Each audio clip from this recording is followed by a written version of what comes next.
বার্তা এক নজর। কলকাতা হাইকোর্টের নির্দেশে অবশেষে মুখে হাসি ফুটল মৌসুমী দ্বীপের বাসিন্দারা।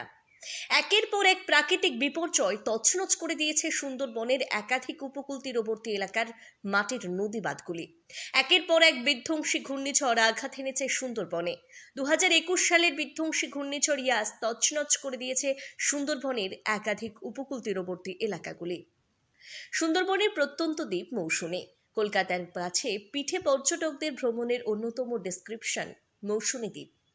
ঘূর্ণিঝড় ইয়াস তছনছ করে দিয়েছে মৌসুমী দ্বীপের মাটির নদী বাঁধগুলি।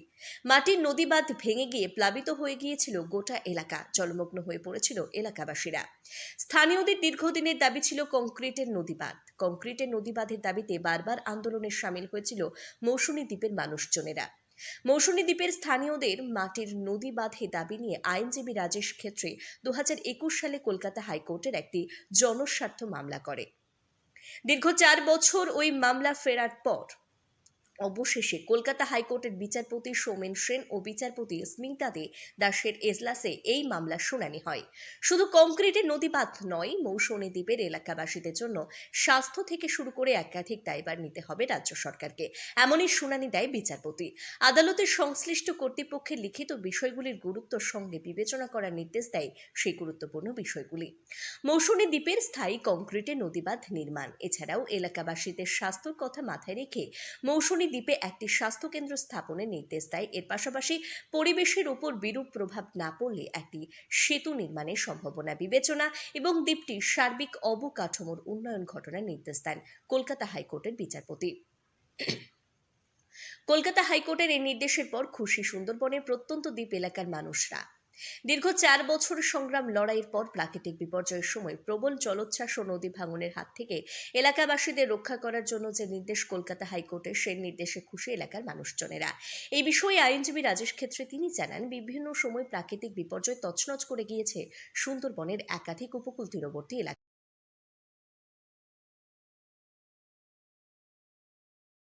মৌসুমীবাসী হিসেবে আমাদের এই যে হাইকোর্টে যে দুজন বিচারপতি রায় দিয়েছে, এই রায় অনুযায়ী যদি নদী বাউন্ডারি ঠিকঠাক হয়, তাহলে আমার মৌসুমী দ্বীপের মানুষ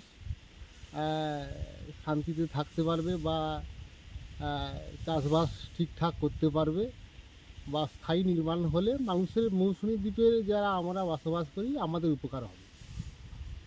আর হসপিটাল যেটা বলছেন, এখানে আমাদের একটাই মাত্র স্বাস্থ্যকেন্দ্র, ডাক্তার তো একদমই নেই, কোনো ডাক্তার এখানে নিযুক্তও হয়নি, নামমাত্র একটা স্বাস্থ্যকেন্দ্র পড়ে আছে, সেই স্বাস্থ্যকেন্দ্রও নির্মাণ হয়নি, চারদিকে জঙ্গলে ভরা, নামমাত্র একজন কম্পাউন্ডার আছে আর একজন ওই নার্স আছে। তা এই স্বাস্থ্যকেন্দ্রটা যদি ঠিকঠাক করে নির্মাণ হয় এবং স্থায়ী একটা ডাক্তার আমরা চাইছি, কেননা আমাদের এই যে চারিদিকে নদী বিচ্ছিন্ন এলাকা দ্বীপ, এই দ্বীপে 30,000 মানুষ বসবাস করে। এই মানুষের উপকার হতে হলে একটা স্থায়ী ডাক্তার দরকার এবং হসপিটালটাও নির্মাণ করে ঠিকঠাক করা দরকার। আর ব্রিজ, আমাদের মৌসুমী দ্বীপ এটা ভূখণ্ডের মধ্যে পড়ে, সেই দ্বীপটা যদি ব্রিজ হয় তাহলে আমাদের এখানকার মানুষ এই রুগী বা বিভিন্ন রকমের সুবিধা, সেটা হচ্ছে সরাসরি রুগীর ক্ষেত্রে হলে দারিংনগর হসপিটাল, কাকদ্বীপ, ডায়মন্ড এই পর্যন্ত যেতে পারবে, বা অন্যান্য বিষয় সবজি চাষ যেগুলো হয় সেগুলো ডাইরেক্ট একদম শহরের দিকে যেতে পারবে। হাইকোর্টের রায় কতটা খুশি? এর দিক থেকে আমরা অনেক খুশি হব যদি সরকার এইটা আমাদের করে থাকে।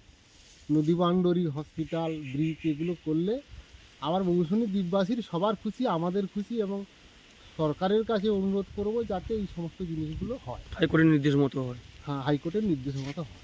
আপনার নাম? আমার নাম সঞ্জয় পাই। আমফান এবং বুলবুল নিয়ে একজন আইনজীবী হাইকোর্টে গেছিল, সেখানে স্মিতা দাস এবং সৌমেন সেন বিচারপতিগণের এজলাসে এটার একটা নির্দেশ দেওয়া হয়েছে যাতে ক্ষতিগ্রস্ত নদীবাঁধগুলো মৌসুমী এলাকায় যাদের সারানো হয়, এবং এই নিয়ে মহকুমা স্তরে একটা মিটিং করে এর জন্য ব্যবস্থা নেওয়া হয়, এবং সামনে স্বাস্থ্যকেন্দ্র সহ ব্রিজ ফিজ যা আছে সেটা যেন বিবেচনা করা হয়, কেন এটা মানুষের উপকারের জন্য। ইতিমধ্যে ইয়াস এবং বিলগুলো ক্ষতিগ্রস্ত হওয়ার পর কেন্দ্রীয় সরকারকে বারবার জানানো হয়েছে, একটা টাকা সাহায্য করেনি। কেন্দ্রীয় সরকারের অর্থনৈতিক ব্যারিকেডের পরও রাজ্য সরকার সীমিত অর্থের মধ্যে যে জায়গাগুলো ভাঙন হয়েছে সেগুলো কংক্রিটের বাঁধ কিছুটা নির্মাণ করা হচ্ছে, এবং আপৎকালীন যাতে কিছু না হয় তার জন্য স্থায়ী নদী বাঁধের ব্যবস্থা করার কাজ ইতিমধ্যে আরম্ভ হয়েছে এবং তা চলছে। কতটা উপকৃত হবে এই সমস্ত অবশ্যই এটা নদী ভাঙন প্রবণ এলাকার মানুষ স্থায়ী কংক্রিটের বাঁধ হলে তো উপকৃত, জীবন জীবিকা সুরক্ষা, তাদের চাষাবাদ সবই সুরক্ষিত হয়, তা এটা তো সাধারণ নাগরিক অবশ্যই উপকৃত হবে। আপনার নাম পরিচয়? আমি সন্দীপ কুমার পাত্র, vice chairman, Gangasagar Bakkhali development authority.